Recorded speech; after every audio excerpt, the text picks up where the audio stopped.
Hello class, welcome to another science lesson. On the top of your page, please write Science 7th 10.7 for Lesson 7, Unit 10. And today we'll be talking about pollution problems, which is a worldwide problem typically caused by humans or always caused by humans, and it's against the physical elements. As always, with the yellow highlighted, please follow along and write those down, as these will be the answers to the questions going through this lesson. Let's get right into it, starting with the vocabulary right here. Biodegradable, eutrophication, groundwater, watershed.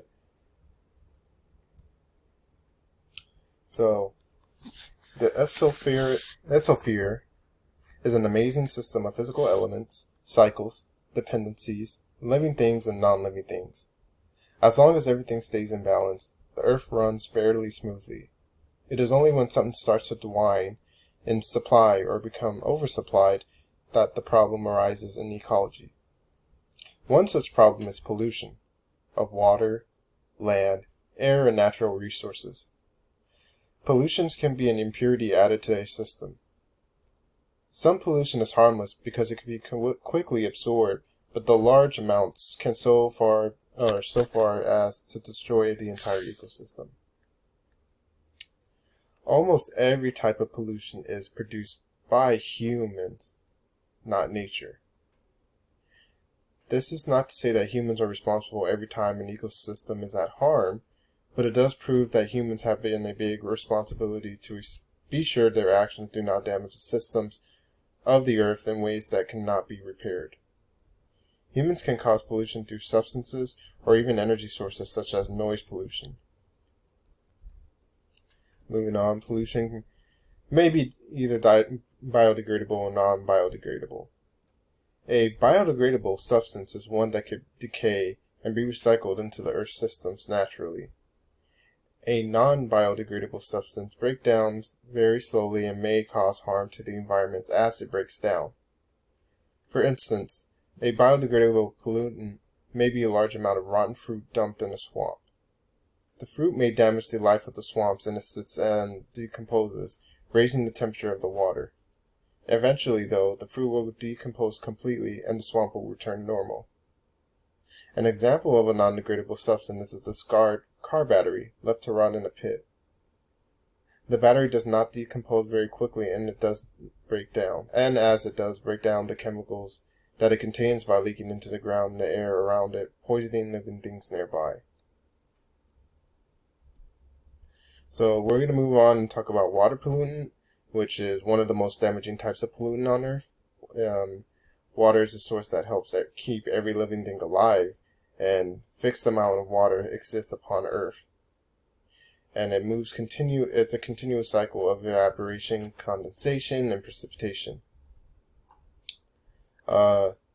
Water helps to cleanse the ground and the air as a pollutant, but where do this pollutant go up to? They usually travel in larger beds of water, where they continue to cause damage to living things. Water is home to many living things, including plants and animals. Through the years, both water plants and water animals have been sickening or even killed because of the pollutant that contaminates water. Water pollution can take many forms. Much of the pollution is caused by human activity. One type of water pollutant that comes from chemicals used on farms. Crops are sprayed with pesticides or growth chemicals, and these strong substances are absorbed into that soil to be carried off by rainwater, and the rainwater eventually travels to the river stream, carrying chemicals with that, and can be harmful to many things. Another water pollutant is crude oil. Oil spills, they're not very expensive to clean up, but they are very devastating to the community of organisms that live in the area that's spilled. I don't know if y'all remember, but a few years back, we had a massive oil spill in the water that left the ocean pollutant for quite a while, and we're still suffering from that bad damage that was a few years back. I would say about 5 years ago. But anyhow, oil can be washed ashore, but they could damage areas of beaches. And getting rid of oil in water and land is very difficult because large oil spills may be impossible to clean up. but they're very easily to trace because the combination, you can tell when water has oil in it. And a lot of times too, if you're going fishing, careful with the fish that you're fishing for, especially like catfish, because they do anything that's near shore usually eats what's around it, so it usually doesn't taste good. So just a food for fact. Anyways, pollution is often due to careless actions. Sometimes large factories dump their wastes directly into the water, assuming the waste will be carried away and disappear. However, much of this waste is non-biodegradable and ends up harming animals, plants, and even people who come in contact with it.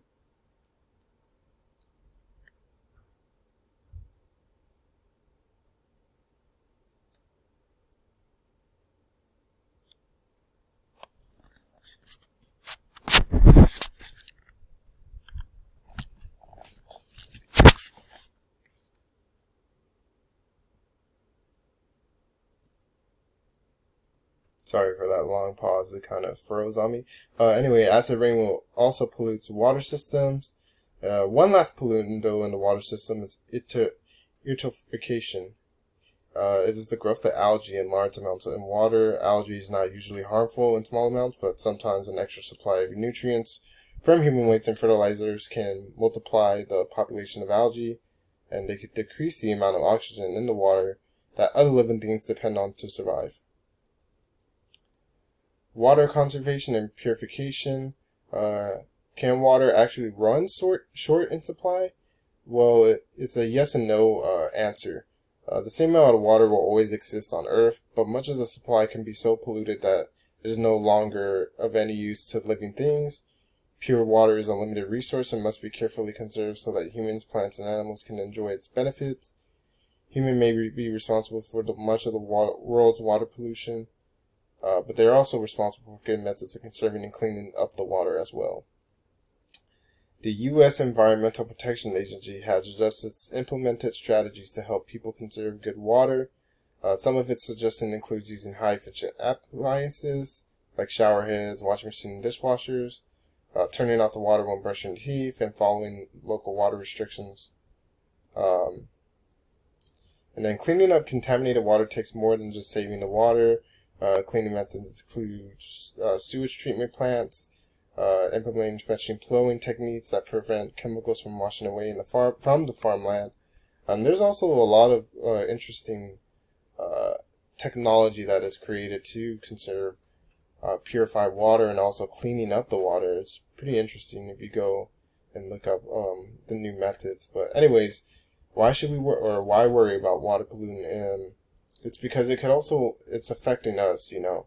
These are water that we need. We need water to survive. So if it's polluted, then, and there's the limited supplies, then obviously, like, it's not going to be a benefit for us to not even enjoy that water. So groundwater is water from precipitation that seeps into the soil and collects into the ground beneath the Earth's surface.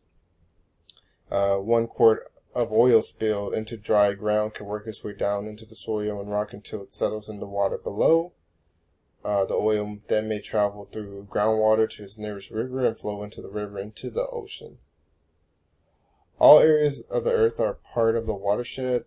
A watershed is a region of land that drains all of its water into one common place, such as a lake. All of the water from the highest point of the watershed to its lowest stream eventually works its way into that lake, and with it, every pollutant is found in the original water picked up along the way. Watersheds are very easily polluted, since they drain water from many different sources. So, and here's a little video that shows about watershed and how it all connects throughout. And that is it for this lesson, guys. So yeah, pretty much do your part, like I said, and especially in this type of pandemic, we don't need another epidemic with limited water sources. But I appreciate y'all listening in, and thank you.